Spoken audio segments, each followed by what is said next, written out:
নমস্কার বন্ধুরা, কলমি শাকের পুষ্টিগুণ বজায় রাখতে এইভাবে একবার মৌরলা মাছ বা ছোট মাছ দিয়ে এই ঝোল রেসিপিটি করে খেয়ে দেখুন বন্ধুরা। ভীষণ সুস্বাদু হয় আর রান্নাটা কিন্তু কোনো মশলা ছাড়াই আমি করছি। তাহলে ভেবে দেখুন গ্রাম বাংলার এই রান্না কতটা সুস্বাদু হতে পারে। আর কলমি শাকে কিন্তু প্রচুর পুষ্টিগুণ রয়েছে। তো চলুন কিভাবে করছি দেখতে থাকুন। তো এখানে আমি এক আটি কলমি শাক নিয়ে নিয়েছি। এবারে কলমি শাকটা বেছে নিয়ে ফিরে আসছি। তো দেখুন বন্ধুরা, কলমি শাকগুলো আমি ভালো করে বেছে নিয়েছি।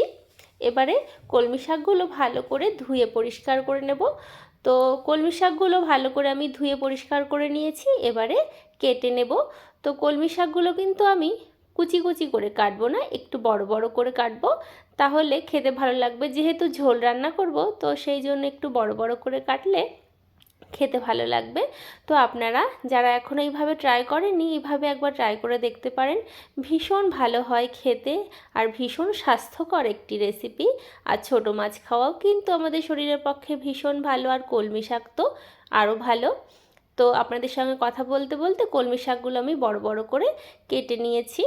এবারে এই ঝোলে আমি একটা আলু দেব, তার জন্য একটা মিডিয়াম সাইজের আলু নিয়েছি। আলুর খোসা ছাড়িয়ে নিচ্ছি। আলুগুলো আমি একটু লম্বা লম্বা করে সরু সরু করে কেটে নেব। তো আপনারাও এইভাবে একটু কেটে নিয়ে করবেন। তো আলুটা আমি ভালো করে ধুয়ে নিয়ে ফিরে আসছি। তো এখানে দেখুন মৌরলা মাছ আগে থেকে আমি বেছে ধুয়ে পরিষ্কার করে রেখেছি। নুন হলুদ দিয়ে মৌরলা মাছগুলো মেখে নেব। আপনারা যে কোনো মাছ দিয়ে কিন্তু এই কলমি শাকের ঝোলটা খেতে পারেন, খেতে ভীষণ ভালো হবে।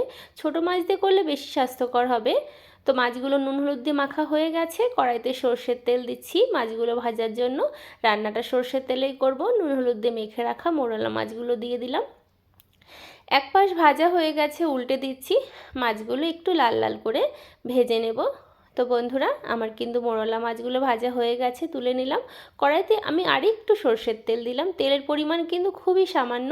ফোড়নে দিলাম গোটা জিরে, এখানে সরু করে কেটে রাখা আলু আর কাঁচা লঙ্কা দিলাম। রান্নাটা কিন্তু শুধুমাত্র জিরে ফোড়ন আর কাঁচা লঙ্কা ঝালেই হবে। এখানে একটা মিডিয়াম সাইজের পেঁয়াজ কুচি দিয়েছি। আপনারা যারা পেঁয়াজ রসুন খান না, তারা পেঁয়াজটা বাদ দিয়েও কিন্তু শুধু মাছ দিয়ে করতে পারেন। তো ভালো করে পেঁয়াজ আলু লঙ্কা ভেজে নিচ্ছি। একটু স্বাদমতো নুন আর হলুদ গুঁড়ো দিয়ে দিলাম। দিয়ে ভালো করে কিছু সময় ভেজে নিয়েছি। তো দেখুন বন্ধুরা, ভালো করে ভেজে নিলাম।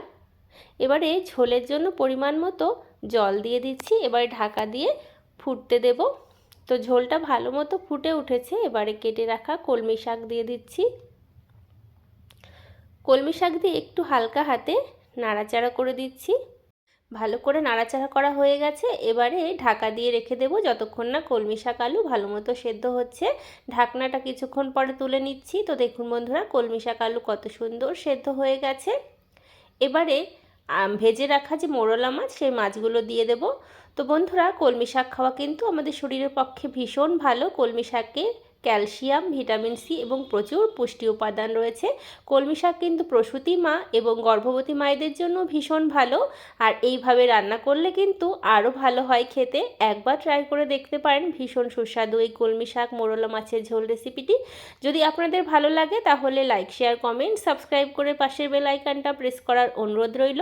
আর বাড়িতে কিন্তু অবশ্যই ট্রাই করবেন সুস্বাদু এবং স্বাস্থ্যকর এই মৌরলা মাছ দিয়ে কলমি শাকের ঝোল। দেখুন দেখতে কতটা সুন্দর হয়েছে। আর এই রেসিপিটি দেখতে সাধারণ হলেও কিন্তু খেতে অসাধারণ।